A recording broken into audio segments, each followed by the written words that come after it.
목이 말라서였을 거다. 내가 눈을 뜬 것은 아침 6시 전이었다. 남의 집에서 잠을 깨면 언제나 다른 육체의 다른 영혼을 우격떠짐으로 꾸겨 넣은 것 같은 느낌이 든다.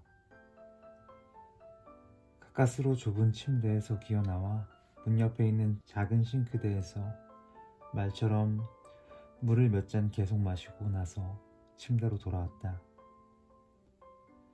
여러 제친 창문으로 아주 좁은 바다가 보였다. 작은 파도가 막 떠오른 태양을 반짝반짝 반사시켰고 가만히 응시하고 있노라니 지저분한 화물선 몇 척이 지겨워 죽겠다는 듯이 떠있는 게 보였다. 무더운 하루가 될 것 같았다. 주위의 집들은 아직 조용하게 잠들어 있었고 들려오는 소리라고는 이따금 전철의 레일이 삐걱거리는 소리와 희미한 라디오 체조의 멜로디 정도였다. 나는 벌거벗은 채 침대에 몸을 기대고 담배에 불을 붙이고 나서 옆에서 자고 있는 여자를 보았다. 남향으로 난 창문에서 직접 비쳐드는 햇살이 여자의 온몸에 퍼져 있었다. 그녀는 흙이불을 발치까지 밀어내린 채 깊이 잠들어 있었다. 나는 벌거벗은 채 침대에 몸을 기대고 담배에 불을 붙이고 나서 옆에서 자고 있는 여자를 보았다. 남향으로 난 창문에서 직접 비쳐드는 햇살이 여자의 온몸에 퍼져 있었다. 그녀는 흙이불을 발치까지 밀어내린 채 깊이 잠들어 있었다. 이따금 숨이 거칠어져서 예쁜 가슴이 위아래로 흔들렸다. 몸은 수염복 모양으로 적당히 그을렀지만 시간이 지난 탓에 조금 칙칙한 색깔로 잔해 있었다. 타지 않은 나머지 부분은 이상할 정도로 하얘서 꼭 부패하기 시작하는 것처럼 보였다. 담배를 피우고 나서 10분 동안 여자의 이름을 생각해내려고 노력해 보았지만 헛일이었다. 우선 여자의 이름을 내가 알고 있었는지조차도 생각해낼 수가 없었다. 나는 단념하고 하품을 한 다음 다시 한번 그녀의 몸을 바라보았다. 마른 편이었다. 나는 손가락을 한껏 벌리고 머리부터 키를 재보았다. 8뼘하고 마지막에 발꿈치 부근에서 엄지손가락 1개 정도 남았다. 158cm 정도인 셈이다. 오른쪽 가슴 밑에는 소스를 흘린 것 같은 10엔짜리 동전만한 얼룩이 있고 하복부에는 가느다란 음모가 홍수 뒤의 개울의 수초처럼 기분 좋게 나있다. 그리고 그녀의 왼쪽 손가락은 4개밖에 없었다. 그녀가 깰 때까지는 그로부터 거의 3시간 정도가 걸렸다. 그리고 잠에서 깨어난 뒤 사물의 순서를 어느 정도 이해할 수 있게 될 때까지 5분이 걸렸다. 그동안 나는 팔짱을 낀 채 수평선 위에 떠있는 두터운 구름이 모습을 바꾸고 동쪽으로 흘러가는 걸 꼼짝 않고 바라보고 있었다. 잠시 후에 내가 뒤를 돌아보았을 때 그녀는 흙이불을 목까지 끌어올려 몸을 감싸고 위에 밑바닥에 남아있는 위스키 냄새와 싸우면서 무표정하게 나를 올려다보고 있었다. 누구예요, 당신은? 기억이 안 나? 그녀는 고개를 한번 흔들었다. 나는 담배에 불을 붙이고 한 대 보내봤지만 그녀는 그걸 무시했다. 설명해줘요. 어느 대목부터 시작할까? 처음부터요. 그런데 도대체 어느 대목이 처음인지 나로서는 짐작도 할 수가 없었다. 또 어떤 식으로 이야기를 해야 그녀를 납득시킬 수 있을지도 알 수 없었다. 잘 될지도 모르고 전혀 불가능할지도 모른다. 나는 10초가량 생각하고 나서 얘기를 시작했다. 무덥기는 했지만 기분 좋은 하루였지. 나는 오후 내내 풀에서 수영을 하고 집으로 돌아가서 잠깐 낮잠을 자고 나서 식사를 했어. 8시가 좀 지났을 때였지. 나는 자동차를 타고 산책을 나가 바닷가에 차를 세우고 라디오를 들으면서 바다를 바라보고 있었어. 항상 그렇게 하지. 그런데 30분가량 지나니까 갑자기 누군가가 만나고 싶어졌어. 바다를 보고 있으면 사람이 만나고 싶어지고 사람을 보고 있으면 바다가 보고 싶어지거든. 이상하지. 그래서 제이스바에 가기로 했어. 맥주도 마시고 싶었고 그곳이라면 친구도 만날 수 있으니까 말이야. 그러나 녀석은 없었어. 그래서 혼자 마시기로 했지. 1시간 동안 맥주를 3병이나 마셨어. 나는 거기서 말을 끊고 담뱃재를 재떨이에 털었다. 그런데 혹시 뜨거운 양천을 지붕 위의 고양이를 읽어본 적 있어? 그녀는 그 질문에는 대답하지 않고 마치 바닷가로 떠밀려 올라온 인어처럼 혼이불로 단단히 몸을 감싸고 천장을 노려보고 있었다. 나는 아랑곳하지 않고 얘기를 계속했다. 그러니까 혼자 술 마실 때마다 그 얘기를 생각해. 지금이라도 당장 머릿속에서 짤그랑 하고 소리가 나고 편안해지는 건 아닐까 하고 말이야. 그러나 현실적으로는 그렇게 잘 되진 않았지. 소리 같은 건 들린 적도 없고. 그러다가 기다리다가 지쳐 녀석의 아파트에 전화를 걸어보았지. 나와서 함께 마시지 않겠느냐고 꼬셔볼 생각이었어. 그런데 전화를 받은 게 여자였어. 이상한 느낌이 들더군. 녀석은 그런 타입이 아니거든. 설사 방 안에 50명의 여자를 끌어들여 곤드레 만드레 취할 정도로 술을 마셨다 하더라도 자기 전화는 반드시 자기가 받는 성격이거든. 알겠어? 나는 전화를 잘못 걸은 척하며 사과를 하고 전화를 끊었지. 끊고 나니까 약간 기분이 언짢더군. 왠지는 모르지만 말이야. 그래서 다시 맥주를 한 병 더 마셨지. 그래도 기분이 좋아지지 않더군. 물론 그런 나를 바보스럽다고 생각하겠지만 말이야. 하지만 그런 거지. 맥주를 다 마시고 나서 제이를 불러 계산을 하고 집으로 돌아와서 스포츠 뉴스에서 야구 결과를 듣고 잠이나 자야겠다고 생각했지. 제이는 나에게 세수를 하라고 했어. 그는 비록 맥주 한 상자를 다 마셔도 세수만 하면 운전을 할 수 있다고 믿고 있었나 봐. 할 수 없이 나는 세수를 하려고 화장실을 갔지. 솔직히 말하면 세수를 할 생각은 없었어. 하는 신용만 했을 뿐이지. 그 가게의 화장실은 거의 항상 배수구가 막혀서 물이 고여 있으니까 말이야. 그래서인지 그다지 안에 들어가고 싶지 않았거든. 그런데 어젯밤에는 신기하게도 물이 고였지 않았어. 그 대신에 당신이 바닥에 쓰러져 있더군. 그녀는 한숨을 내쉬고 눈을 감았다. 그래서요? 당신을 안아서 일으켜 세면실에서 데리고 나와 술집 안의 손님들에게 아는 얼굴이라고 부르며 돌아다녔어. 그러나 아무도 아는 사람이 없었어. 그러고 나서 제이와 둘이서 상처를 치료했지.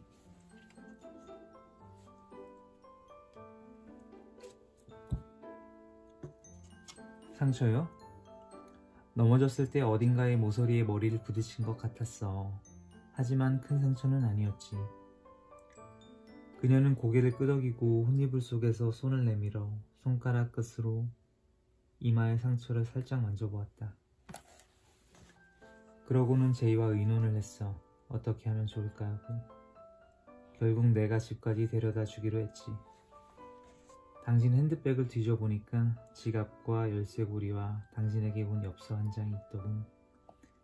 나는 지갑에서 돈을 꺼내 계산을 하고 엽서의 주소를 더듬어서 당신을 여기까지 데리고 와 열쇠로 문을 열고 들어와서 침대에 눕혔지. 영수증은 지갑에 들어있어. 그녀는 숨을 깊이 들이쉬었다. 왜 여기서 잤어요? 응? 왜 나를 데려다주고 즉시 사라져주지 않았느냐고요. 내 친구 중에 급성 알코올 중독으로 죽은 녀석이 있어. 위스키를 잔뜩 들이마신 뒤에 멀쩡하게 작별 인사까지 하고 세워져서 집으로 씩씩하게 걸어갔지. 그러고 나서 이빨을 닦고 파자마로 갈아입고 잤는데 아침에 보니까 죽어있더군. 훌륭한 장례식이었지.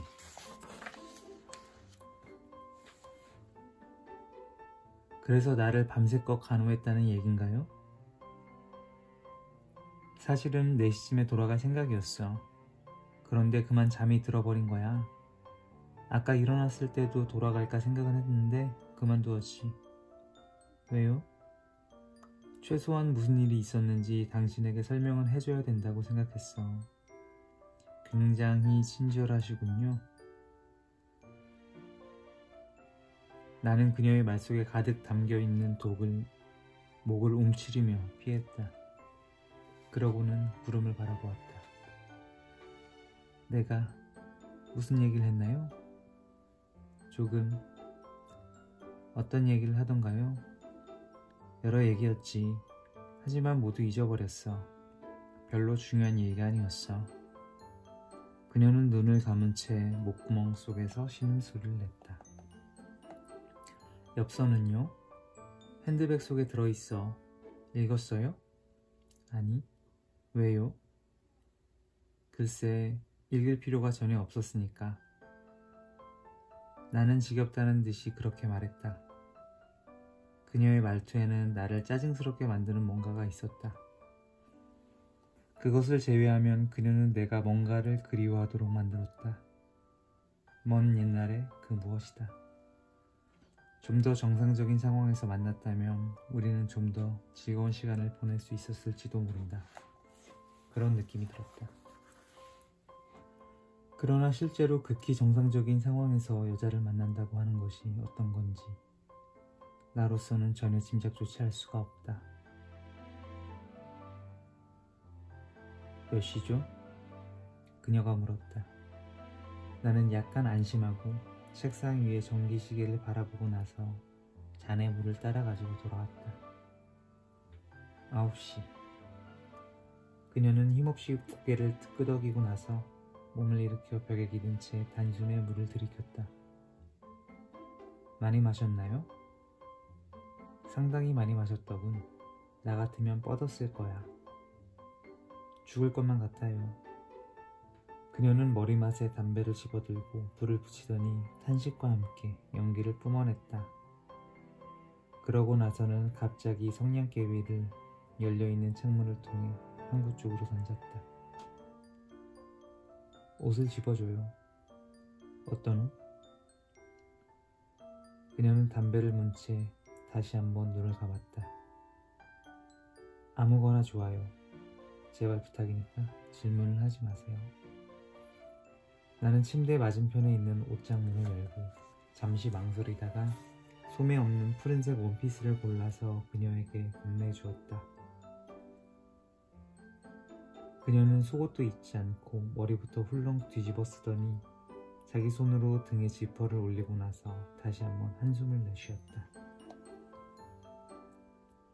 이제 그만 가봐야겠어요. 일하러요.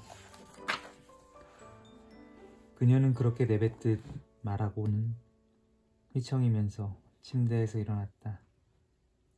나는 침대 가장자리에 걸터 앉은 채 그녀가 세수를 하고 빗질을 하는 모습을 아무런 의미도 없이 줄곧 바라보고 있었다. 방 안은 깨끗하게 정돈되어 있기는 했지만 그것도 어느 정도까지고 그 이상은 어떻게 해볼 수가 없다는 체념에 가까운 공기가 주위에 떠돌아 내 마음은 약간 무거워졌다. 3평가량의 방에 싸구려 가구를 대강 쑤셔 넣은 다음 사람 하나가 가까스로 들어놓을 수 있을 정도의 공간만을 남겨놓았다. 그녀는 그곳에 서서 머리를 빗고 있었다. 어떤 일이지? 당신하고는 상관없어요. 그 말이 맞았다. 담배 한 대가 몽땅 타버리기까지의 시간 동안 나는 줄곧 잠자코 있었다. 그녀는 나에게 등을 돌린 채 거울 속에서 눈 밑에 생긴 검은 주름을 손가락 끝으로 계속 누르고 있었다. 몇 시죠? 그녀가 다시 한번 물었다. 10분 지났어. 이젠 시간이 없어요. 당신도 빨리 옷을 입고 돌아가줘요. 그녀는 그렇게 말하고 스프레이식 오데코롱을 겨드랑이 밑에 뿜어댔다. 물론 집은 있겠죠? 나는 입고 말고 하고 대답하고 티셔츠를 뒤집어 쓰고 침대에 걸터 앉아 다시 한번 창밖을 바라다 보았다. 어디까지 가는데? 항구 근처요. 왜요?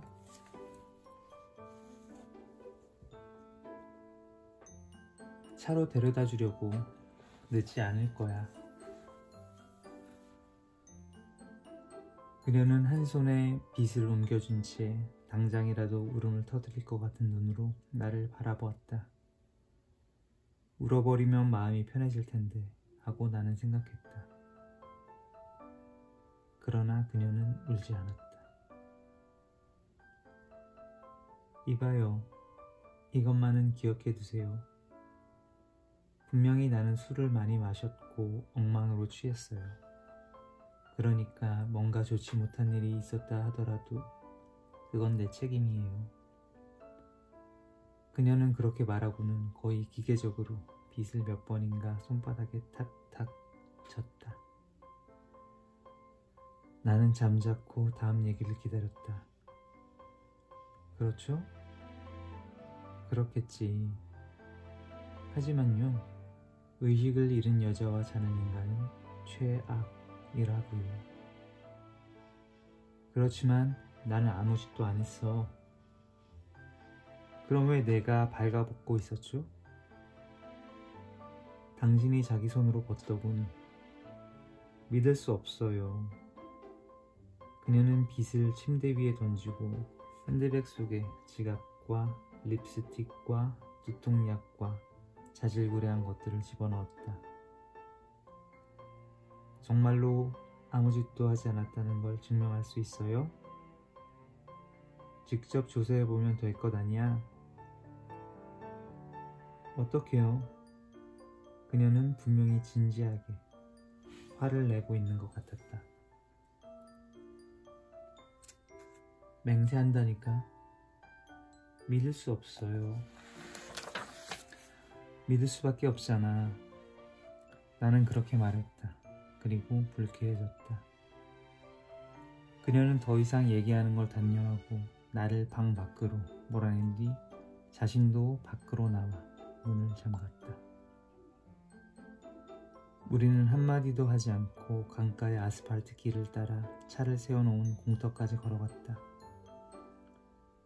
내가 앞유리에 먼지를 휴지로 닦는 동안 그녀는 의심스러운 듯이 자동차 주위를 한 바퀴 돌고 나서 보닛 위에 휜 페인트로 커다랗게 그려놓은 소의 얼굴을 들여다보았다. 소는 코에 커다란 콧뚜레를 끼고 입에는 휜 장미 한 송이를 물고 웃고 있었다. 무척이나 천박한 웃음이었다. 당신이 그렸나요? 아니, 전 주인이 그린 거야. 왜 소그림 같은 걸 그렸을까요? 글쎄.